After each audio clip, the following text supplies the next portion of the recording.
Okay, so hi, this is my passport, 40 terabyte. In the Corona days, I've done taking all videos and photos, and I have a lot of them, and I found an old camera cassette, so I had to take out all the videos, and I'm out of space, so this is the time to buy a new hard drive. This is 4 terabyte Western Digital, my passport. Probably not the best, but they have 3 years of warranty. And let's see what is in the box.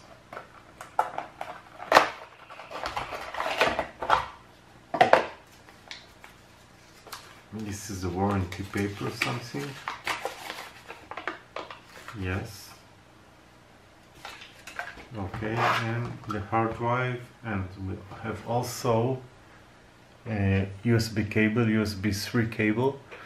This is USB, I think, type 3.2, if I'm not mistaken. Not sure about it. Okay, so this drive doesn't need any additional power supply, because the 5 volts is enough. And changing the light so it will be better to see it. So let's open this one.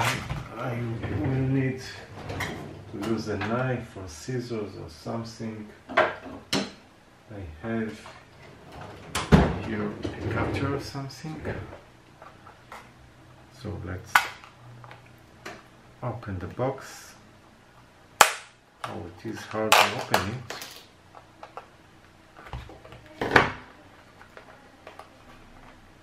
How this box should be open? Ah,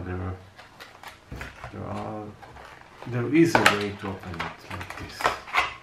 I didn't have to cut anything. So we have the drive inside nylon, very tiny one, also lightweight. And we have a manual, or user manual, and it comes with the software and the cable itself. Software usually the backup, security, and other utilities. I will connect it now to my PC to see how it will be determined by the computer. So connecting it now. Let's see if we have any LED. Yes, there is a LED here.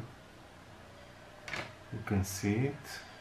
So you have a notification while installing it.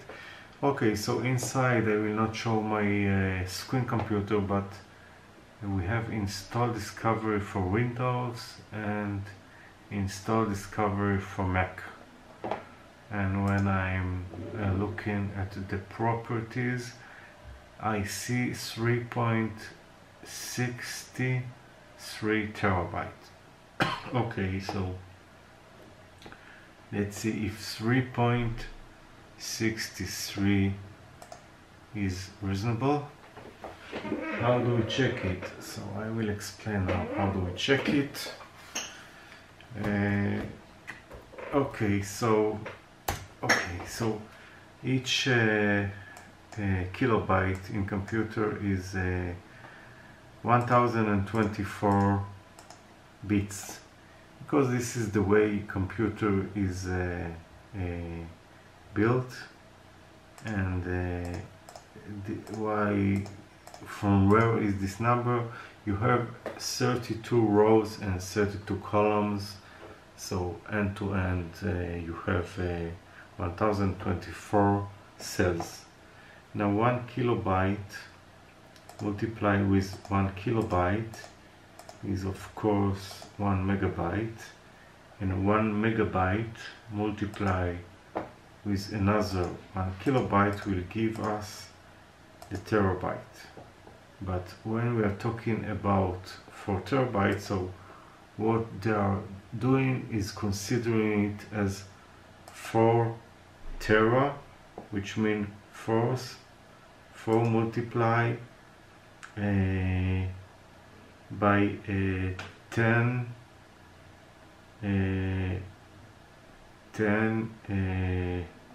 how do you say it, power 9. Okay, so let's see what is the numbers that we get. So 4 multiply by 10 power 9, we get what we get. And now we will divide this number by 1024, and we will divide it again by 1024, and we will divide it again by 1024, and then we get 3.72 terabyte. So it's a little below not very understood to me, but this is what I get. So it is 4 terabyte. It's 4 tera with 10 power 9, and not taking in account 1024 cells, as I explained. Okay, so that's all. Okay, enjoy and thank you and bye.